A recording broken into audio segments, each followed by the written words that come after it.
Hi, everyone. Welcome to Inner Power Training.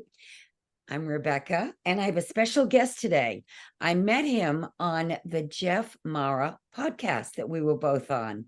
It's a very, very good podcast if you haven't been there. His name is Geddy Friedman, and he got a lot of views when he did an interview with Jeff. I did one a few weeks before him, but I liked what I saw. So I thought, I think I'll invite Geddy to be on my podcast because we've had similar experiences with light beings. I know he's had a near-death experience. I've had a spiritually transformative experience, and I've had some mystical experiences with light beings myself. So I thought I'd have him share his story on my podcast because I found it so fascinating. So welcome, Geddy. Why don't you tell us again what happened when you had your near death? It's good to see you. Thank you. Yeah, great to be here. Great. So for those who didn't see the previous interview, my background is basically I come from a very religious background, very pious Christian background. My parents brought me up Presbyterian. We had this very strict view of religion and who God was and our obligation to God, and required a lot of different things, following a lot of different rules. And basically, I spent a lot of time from, let's say, 8 to 18 learning all the tenets of this religion and what I needed to do and what was right and wrong and all that. And then from 18 to 23, I went through a period where I was self-reflecting. I wanted to know for a fact that who I was becoming was authentic and honest, because I wanted to be able to live with myself knowing that I'm not a product of other people's teachings and dogma and enforcement, but rather I am someone who has vetted his own belief system and has come out with the honest truth with his findings. And then so for me, I would fire test everything I believed, and I would be willing to believe it more if it passed the test, or if it didn't pass the test, then I would be willing to accept that these beliefs I do not identify with them and they do not define me. And so I went through this period. And so here we are, I'm in my early 20s now. I have this refined view of what I believe. Of course, I'm still growing and learning, and even to this day, and probably the rest of my life, I will continue to grow and learn. But I got to a point where in my early 30s, I thought, this is not working out for me. The dreams that I had, the plans that I had, the vision that I had for my future, I put everything on the line. I trusted in this divine intervention to save the day for me, and here we are. I don't feel like I'm getting the progress that I was looking for. And so I was starting to question, was I born for a good reason, or is this all just a gamble anyway? Are we really alone here? Is there really... But I didn't doubt God's existence, but I did doubt the definition of who God was and how God related to mankind and how he intervened to help us personally. So I started asking questions to myself, what I believed. And I started praying more, please let me see something supernatural to verify that this isn't all just a mental exercise in my head, that this is in fact true. I want something to be proven to me. And so one day I went to sleep, and I could only describe this experience as an NDE, because previous to that experience, whenever I go to sleep, I just dream. I have a normal dream. I forget the dream when I wake up, and that's that. And I always remember when I wake up, that was a dream. I don't have any personal sense of volition during this dream or during any dream. It's just a matter of going to sleep and waking up, and that's that. And then one day I had this particular experience where I literally broke through to the other side. And what happened was I immediately felt myself shaken out of my body, and I was in deep space. When I say deep space, I mean, imagine in your mind what it looks like to be way up in outer space, but there's no stars, and you don't see anything but darkness, seemingly eternal darkness. So I was in this transition state. And the first thing I asked myself is, did I die? And I remember being very lucid in this process. I don't have lucid dreams ever. My whole life, I've never had them. And really since then, I haven't either. But in this particular moment, I was so self-aware and so aware of the state that I was in that I literally ask myself if I left my body just now, because I don't recognize this place and I don't see anything I'm familiar with. So when I was in this state, I started to travel. When I say travel, I mean there was momentum. I felt momentum, but I couldn't tell how fast I was moving because there was no fixed object for me to measure myself against to determine the speed. So I just knew that I felt momentum.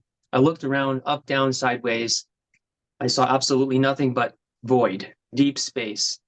So as I'm traveling, I feel this telepathic message coming to me from the right-hand side. And it's this telepathic message of agony.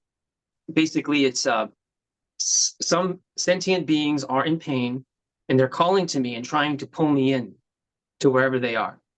And I intuitively felt disconcerted by that experience and thought, I don't belong with this energy at all. This is bringing me down and terrifying me in some way. So I intuitively moved away from that trajectory and I kept going and going.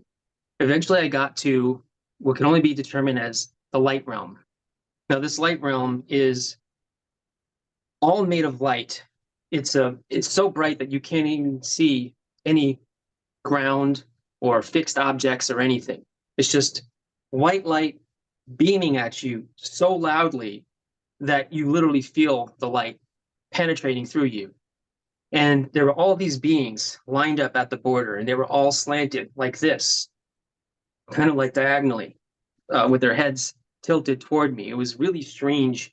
They weren't standing straight up, they were leaning forward in a diagonal direction. And I don't know how many beings there were, at least hundreds, possibly thousands. I couldn't tell. One thing I can tell you is these beings seem to be in the realm of 8 to 12 feet tall, very stoic, very curious who I was, who was coming up upon their realm. They seemed to have gotten the memo that I was arriving because they were all there when I showed up, and they were all waiting there, staring intently. And there was this one particular being who was on my right-hand side, and he was kind of doing this hand gesture, kind of like this. And as he was doing this, beams were coming out of his hands. And these beams were white with golden hues, and they were approaching me.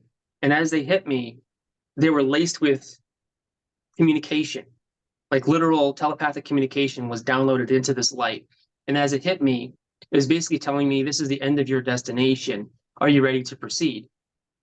And I thought, absolutely not. I don't know where this destination is. No one warned me about this. If this is in fact death, I'm definitely not ready. I think there's a lot I needed to accomplish in my life, and I'm nowhere near there. And I would be very upset with myself if that was the end of my story.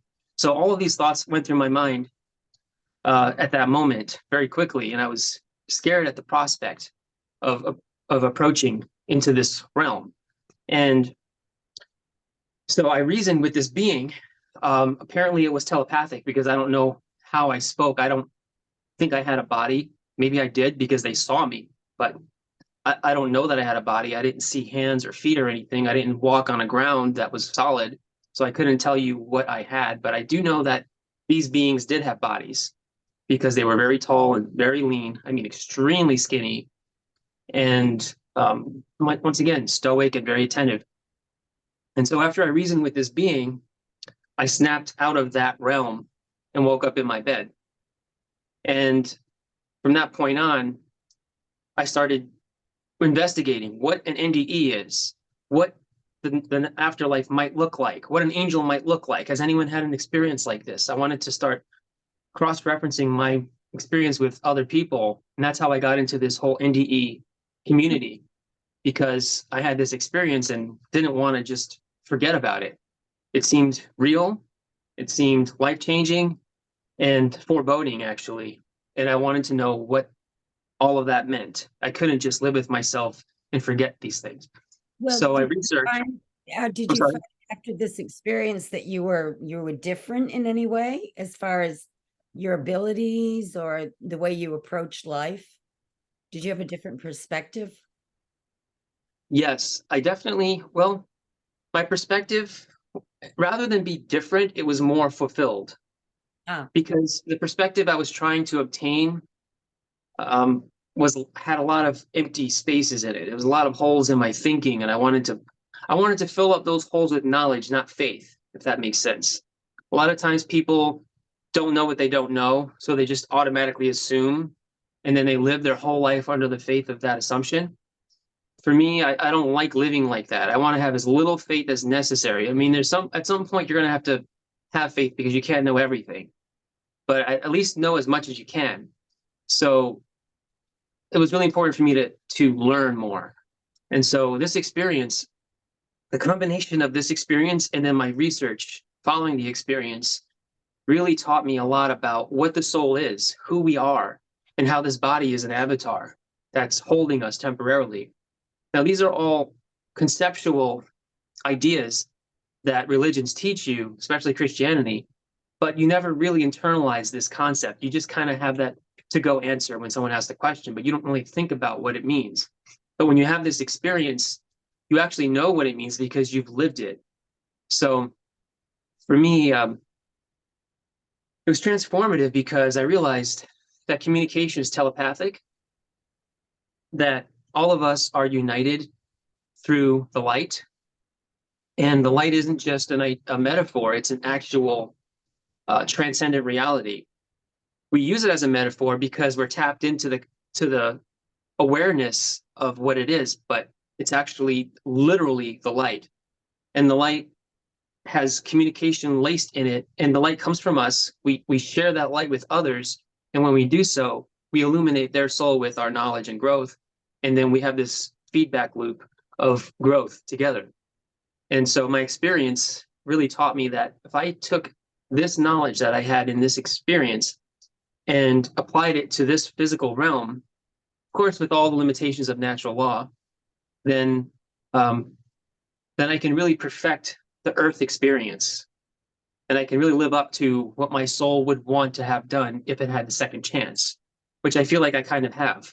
In a way, it is kind of a second chance because what I went through, I really believe was the transition to the afterlife. And I was given the option to not continue on because I was so upset with where my life was and measuring it against all my expectations, and felt that this whole thing was just a failed experiment. Nothing happened. And I wasn't mad at myself.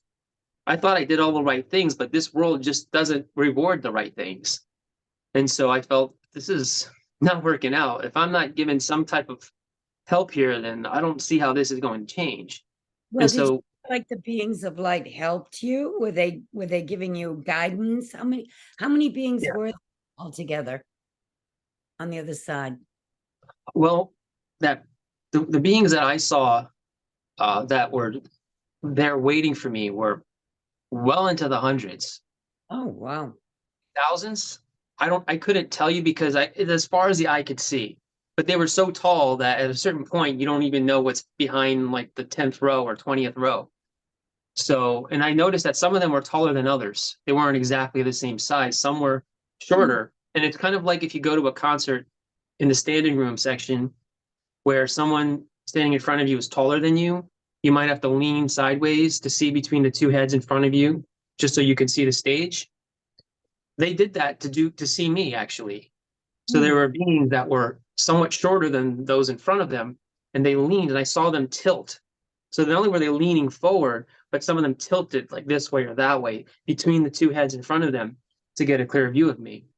So, but there were hundreds, at least, maybe thousands. Hard to tell because like I said, I could only see so far down. Plus, I was so terrified of the experience. I wasn't in this realm feeling like, I'm home now. This is peace. This is love. You know, you hear so many people talk about their NDEs, how they didn't want to go back. There's so much love and peace. I don't think those people have this strong sense of a burden to be something in life here. I think it's just which is better. Obviously, theirs better. So that's what they want. But for me, I feel the burden of having to do so much here. I feel God made me for wondrous things. And that's why I was so upset about my life because why did these things not happen? I'm not a kid anymore. These things are supposed to have happened by now. So that's why I felt this sense of why was I even born? What is it all worth? You know, in the end, is this all just a dream? Like, what is the point of this? this world makes no sense to me. So I think having that experience let me know at least there's communication on the other side to some degree, because they knew who I was. At least they knew about me. Mm. And as far as I know, maybe they're watching me, or maybe they have some some monitor some monitoring process with my life where they're able to see what I'm doing, and maybe they have the plan, maybe they have you know the book open, and they're seeing it coming, and they're waiting for me to have that moment. But as far as I know, these beings knew more about me than I did about them, for sure. They were all waiting for me.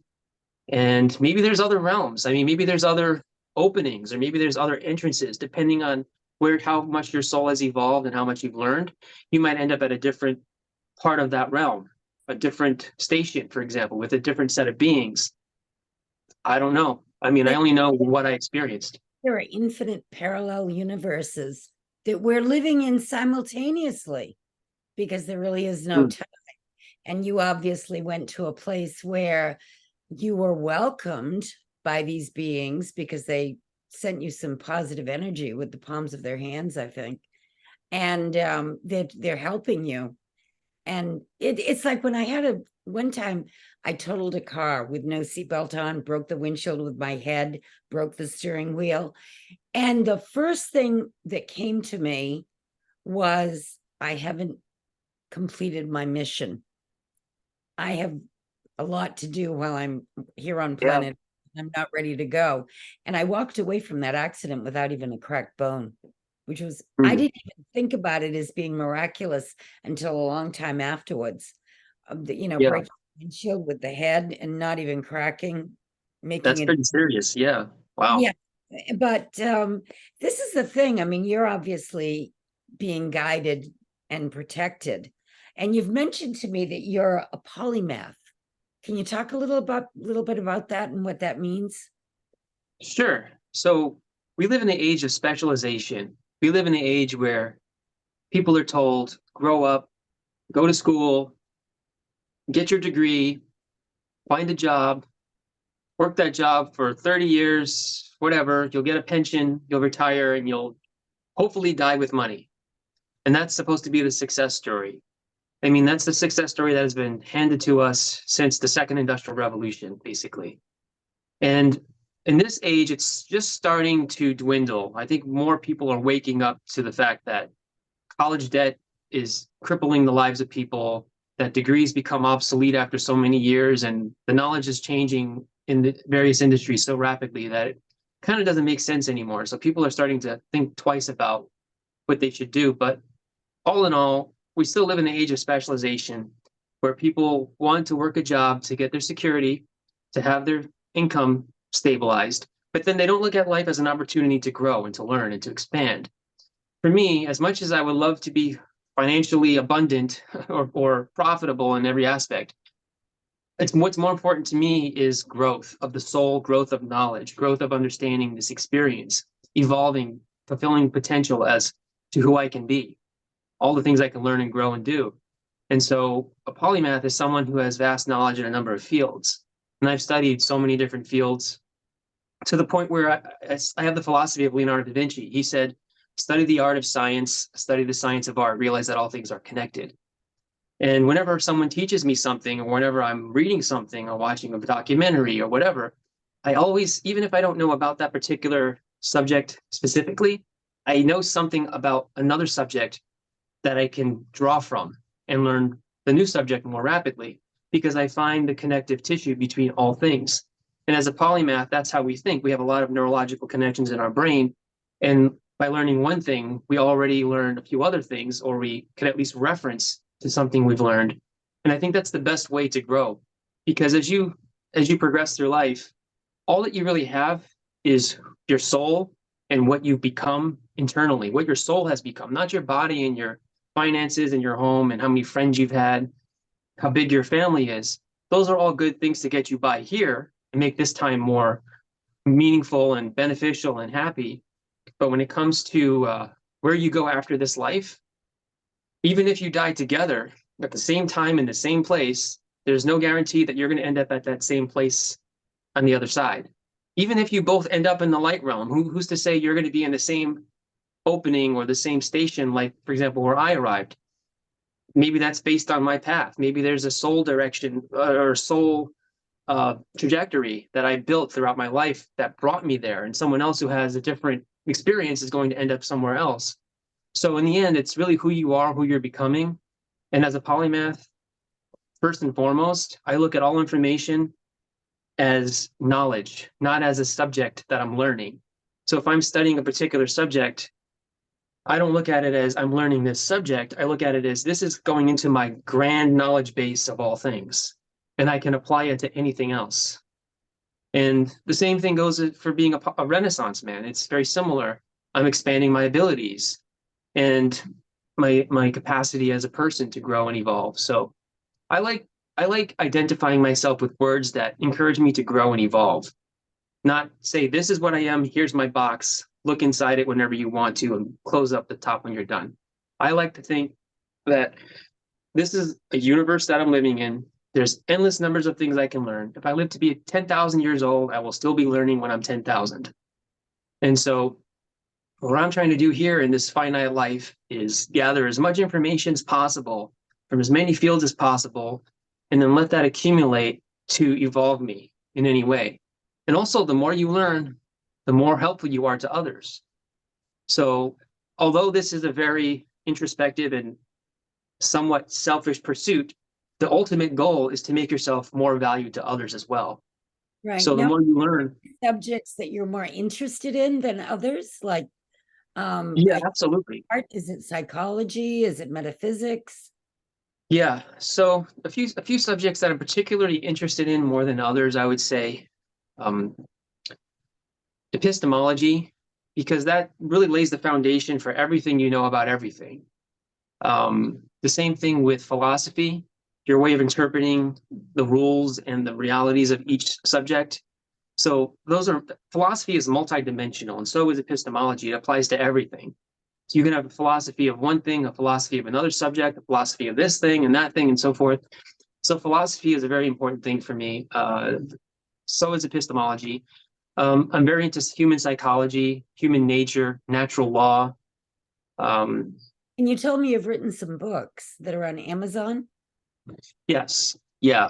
I've written two full-length books. I'm working on a whole bunch of others. It's just a matter of being able to afford myself the time to dig myself into that hole and work. Because writing a book, as you may know, is very time consuming and it takes a lot out of you. And the higher your standards are, the more self-critical you are, the deeper into this zone state of mind you have to get into before you're able to really write at the peak level that you think is worthwhile to put on paper. So unless I'm able to hibernate for 6 months or a year and really just do nothing but write, it's difficult for me to be prolific, even though the ideas are there and the will is there. But I do have two books. The first is Channels of Passage. It's an epic poetry book. It's very similar to the writing style of 16th and 17th century English poets. It's very verbose, very eloquent. I follow very strict grammatical rules and structuring of phrases and everything.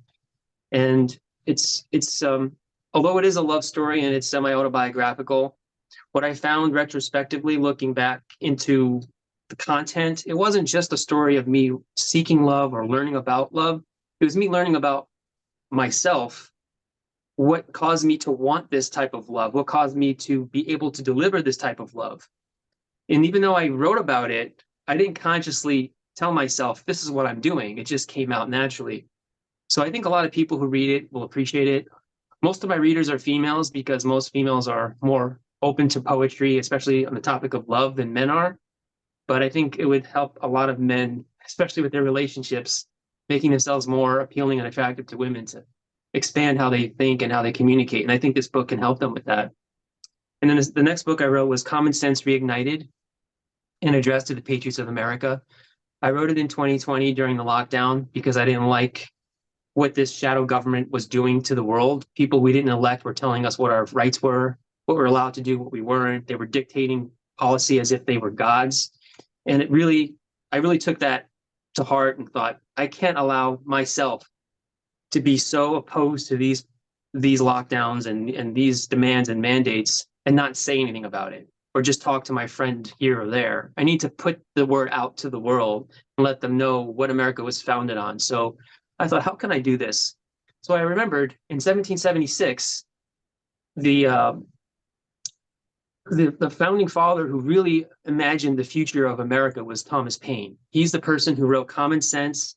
He declared independence against England. He inspired the 13 colonies to bind together and declare independence. And I thought, well, we need to declare independence from the shadow government.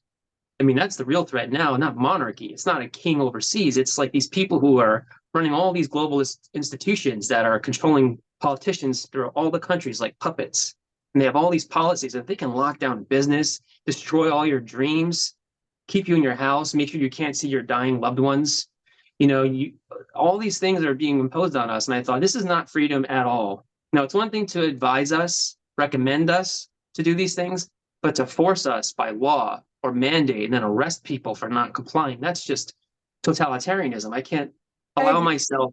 When I agree with you totally, because when this whole thing first started, that was my long view of it. It was like the psychological, the financial, the emotional damage that's going to be done by this is phenomenal.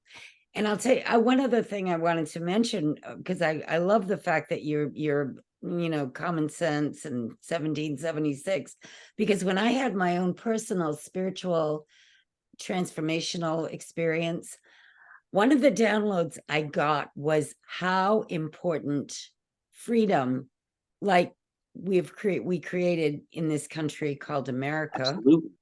was and is, because freedom to think and be sovereign is a spiritual right that every human being deserves to be able to experience. Yes. Right? And to add to that point, in order to have full awareness and consciousness, and in order to claim complete authority over your own growth, in order to be an autonomous being who is self-responsible and actualized, you need freedom as the basic foundation to even start that process. And to be a polymath and to be able to learn all these other things and to choose how you're going to grow. Without freedom, you can't even do that. You can't do anything. So the most important value that any human of any time period that has ever existed since the dawn of time, the most important value that we could ever have is the value of freedom and our rights to it inherently by our Creator. And the founding fathers pinpointed that, as a matter of fact, that the common man should have the freedom that any other person has, period, end of story. And of course, there was a battle to end slavery, and that was a process that took another, 60, 70, 80 years. But all in all, freedom is the most important, fundamental, foundational principle to allow anything you want to happen to have the chance of happening. And when Thomas Paine wrote Common Sense, he wanted America to be free and start fresh. England was this empire, and they were invading countries and taking land and killing people. And if we broke free from them, we wouldn't have bad relationships with all of England's enemies. We could start fresh and trade and have a great relationship with the world and that was his idea. And it was a great idea. And so I wrote Common Sense Reignited. I thought, if I can just tap into that mindset, that energy and that spark that Thomas Paine had to make this land free, but not just make this land free, be the example for the world. Like Thomas Paine said, the cause of liberty for all mankind. That's what America was supposed to be, the cause of liberty for mankind. And I thought, we need to hold that dream that we had and crystallize it into the modern age. And so for me, I wanted to make sure that I did what I can to basically relive that energy for the modern age, because a lot of people don't know who Thomas Paine was. Even people who love America, even people who study history. I mean, Thomas Paine is like the black sheep of the founding fathers, because he's always the one to stick his neck out. And there's a certain point where if you do enough, you become a hero. But if you keep doing the right thing long enough, you start stepping on toes, and then you're no longer acceptable anymore. Or you've gone too far. You've spoken too much truth. And that was Thomas Paine. And that's why I admire so much about him. He put his life on the line. And even after he helped build America into the country that it became, he left the country and tried changing Europe and giving them teaching them how to produce their own revolution. And then Mm. he almost died from that too. He was on the chopping block in France. He was in prison on death row, not knowing what day he's going to lose his head because he dared to speak out for the rights of men. So I find so much inspiration from him. And when I wrote my next book, my second book rather, I thought if the modern age could have that same energy that inspired the revolution, just imagine what we can do now. So I was hoping that my book would reach a lot of people, but unfortunately, we live in a time where there's so much social media and so much stimuli, and people are constantly being bombarded with distractions, and you know, the level of attention deficit disorder has risen, and the attention spans have dropped, and a lot of people don't even read at all. You ask the average person how many books they've read in the given year, a lot of them say zero. They don't read at all. They just don't. They read a headline of an article, maybe the first line of it, and then they arrive at their decision, and that's the reading for today. Yeah. And so it's scary, but I'm trying to help people get back into the mode of self-actualization, educating themselves, learning, growing, and basically saying, look, we owe it to ourselves and our ancestors to fight for what they fought for. Because if we don't have freedom, then this whole world is living under darkness. I am totally on the same page. Yeah. I'm a lot older than you, and I can remember even the 50s and the 60s when I was fully, functioning.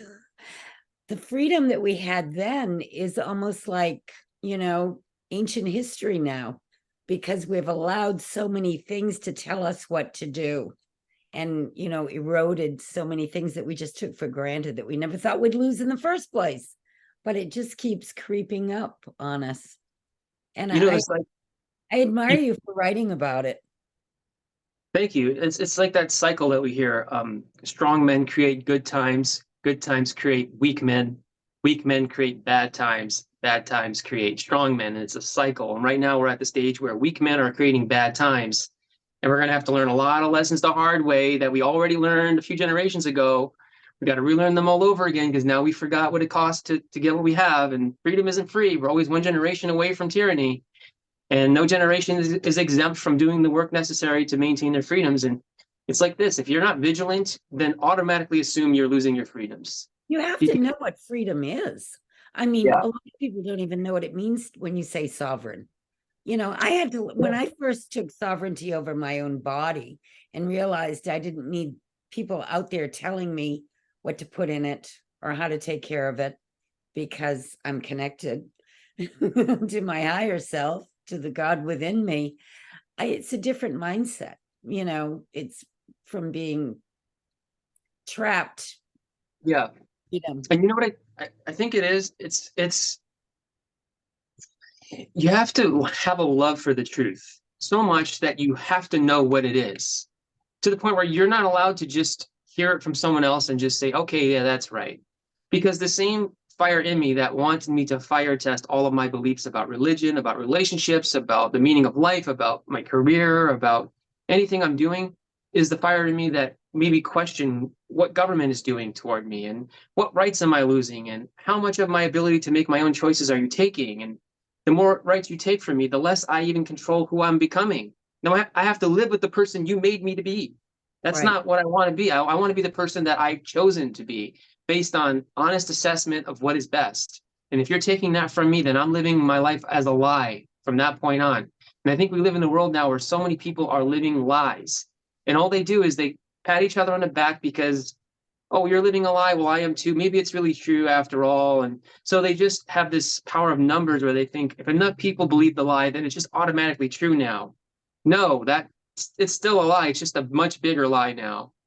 And the people who are willing to object to it are marginalized. And one thing I'm trying to do is, if I'm going to be brave and speak out in a world where so many people are silent, at least be inspired. At least see my example and want to follow it. At least realize you're not the only one. Don't let me get martyred because you're too scared to stand up with me. If I'm standing up, that's a bet that I'm placing, that other people have enough God in them that they're willing to stand up too. But if I'm standing up and no one else is, that's very disappointing, because I feel like, what am I doing this for? I could easily go along to get along and then fight in this matrix and become another puppet like anyone else and be even a better, more successful puppet than the next guy. But that's not a meaningful life, and that's still a lie. And so what I'm trying to let people know is you're living life as a lie unless you question what you're told, unless you research the things that make life meaningful, and also question your beliefs about everything. Don't just take it at face value. If your mother and father tell you this is true and that's true, obviously I'm not saying just denounce them outright, but I'm saying investigate it. Make sure it resonates with your soul. Make sure that it's true enough that you believe it regardless of who told it to you. Because in the end, like I said, we're just going to take ourselves with us and nothing else. So whatever we put into our soul is what we're living with. So you want to make sure that whatever you fill yourself with, it's going to be good for you in the long term, as well as the short term. If you keep it up, your voice will be heard, because we are living in the time of the Great Awakening. And it's the end of that cycle. They say the Kali Yuga, we're moving into a new period now, a new phase. So there will be people that will wake up, resonate, and they're looking for people that have a message like yours. And I'm glad you wrote your books, because now if they go to Amazon, can they find them? Is that the best place? Yeah. Yeah. My books are on Amazon. You can go to Amazon.com, just search my name, Geddy Friedman, Okay. with two D's, not two T's. A lot of people make that mistake. Or, Geddy. Yeah. yeah. Or just go to the Friedman Press, Friedman as in Milton Friedman. So it's Friedman, thefriedmanpress.com. All of my materials are on there as well. And yeah, I like what you said about the awakening, because actually my main goal in life is to lead a new renaissance period for mankind. I want the future to look back on our century as the century of awakening and transformation and growth and abundance. I don't want to live during a time of constant darkness and struggle and just be like the lone voice in the wilderness that spoke to a few people willing to listen, and then that was it. He was silenced again. I want to inspire more people to stand up. So whoever's watching this, I challenge you to stand up and speak for yourself. Speak out with what you believe in. Ask questions. Be willing to change your mind on issues, because you never know what you might believe might not be the truth. So, fire test everything.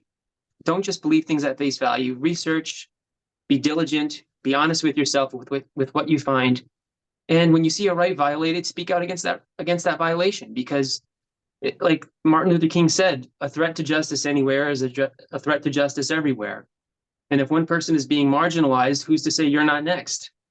We all have to have our rights to be protected, and we have to bind together and come together, overlook this whole battle of the sexes and the races and all this stuff. We need to cut all that out and join together, because we're all made of the same light, and we're all made in God's image, and we're here to do good and help each other.